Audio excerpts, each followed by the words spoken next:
Hello. आज हम discuss करने जा रहे हैं जामिया मिलिया इस्लामिया के एडमिशन 21-22 के बारे में डिस्कस करने जा रहे हैं। जैसे कि आप लोगों को पता है कि काफ़ी सारे कोर्सेज़ के एंट्रेंस टेस्ट के रिज़ल्ट आ गए हैं, सिलेक्शन लिस्ट भी आ गई है और वेटिंग लिस्ट, यानी जिन बच्चों को वेट करना है क्योंकि नेक्स्ट लिस्ट जो आएगी उसमें कैंडिडेट सेलेक्ट किए जाएंगे वेटिंग लिस्ट से।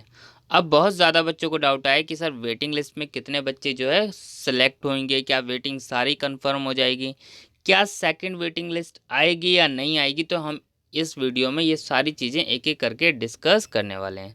सबसे पहले पॉइंट नंबर 1, जिन बच्चों का सिलेक्शन लिस्ट में नाम आ गया उनको जाकर एडमिशन लेना है, ये चीज़ें आपको ध्यान रखनी है। पॉइंट नंबर 2, जिन बच्चों का नाम वेटिंग लिस्ट में है, जिन बच्चों का नाम वेटिंग लिस्ट में, उन बच्चों को अभी वेट करना है, ध्यान रखना है। इसके बाद जो नेक्स्ट लिस्ट आएगी, देखिए मान लीजिए जैसे कि अभी आपको पता है कि आज लिस्ट आ गई है और एडमिशन्स के लिए आपको पता है कि 10 से 15 दिन का टाइम है, उसके बाद आपको जाना है।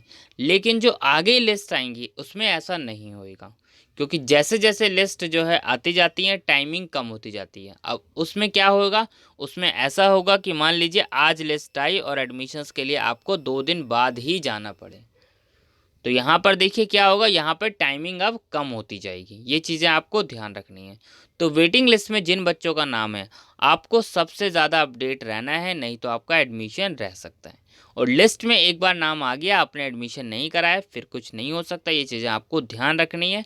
तो सबसे ज़रूरी है आपको अच्छे से अपडेट रहना। तो जिन बच्चों का वेटिंग लिस्ट में नाम है उन बच्चों की काफ़ी उम्मीद है कि आपका सिलेक्शन हो जाएगा। अगर हम बात करें वेटिंग का, 50% वेटिंग जो है जहाँ तक है कुछ कुछ कैटेगरी में क्लियर हो जाती है। तो ऐसा नहीं है, अगर आपका वेटिंग में स्टार्टिंग में ही नाम है तो आपकी वेटिंग क्लियर होने के पूरे पूरे चांसेस है कि आपकी वेटिंग क्लियर हो जाएगी। अब बात करते हैं बाकी कोर्सेज़ के बारे में। कुछ कोर्सेज़ में बहुत सीटें खाली रह जाती, तो आपको पता है मैंने बताया कि स्पॉट एडमिशन आएगा। अब स्पॉट एडमिशन्स के लिए भी आपको मैं बता दूं, कोई ज़्यादा टाइम नहीं दिया जाएगा। हर चीज़ के लिए आपको जैसे जैसे टाइम कम होता जाएगा आपको एडमिशन्स के लिए, रजिस्ट्रेशंस के लिए 2-2 3-3 दिन दिए जाएंगे।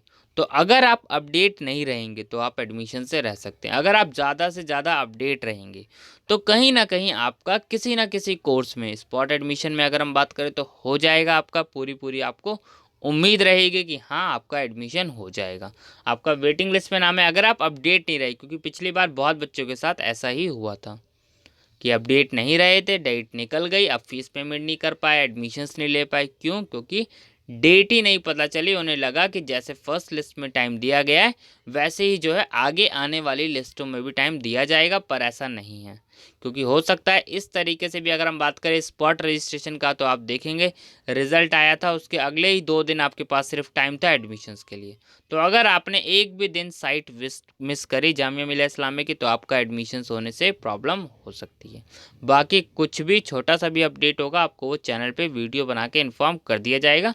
अगर आप ये सारा प्रोसेस फॉलो करेंगे, रजिस्ट्रेशन चेक करते रहेंगे, जामिया की साइट चेक करते रहेंगे, बाकी मैं आपको वीडियो बना के एक चीज़ें इन्फॉर्म करूँगा, तो डेफिनेटली आपका किसी ना किसी कोर्स में एडमिशन होने के चांसेस बन जाएंगे। चाहे आपका डायरेक्टली वैसे हो जाए कि सिलेक्शन लिस्ट में नाम आ गया, वेटिंग लिस्ट में आपका नाम आ गया, वेटिंग से आपका सिलेक्शन आ सकता है, और नहीं तो स्पॉट एडमिशन से भी आपका सिलेक्शन आ सकता है।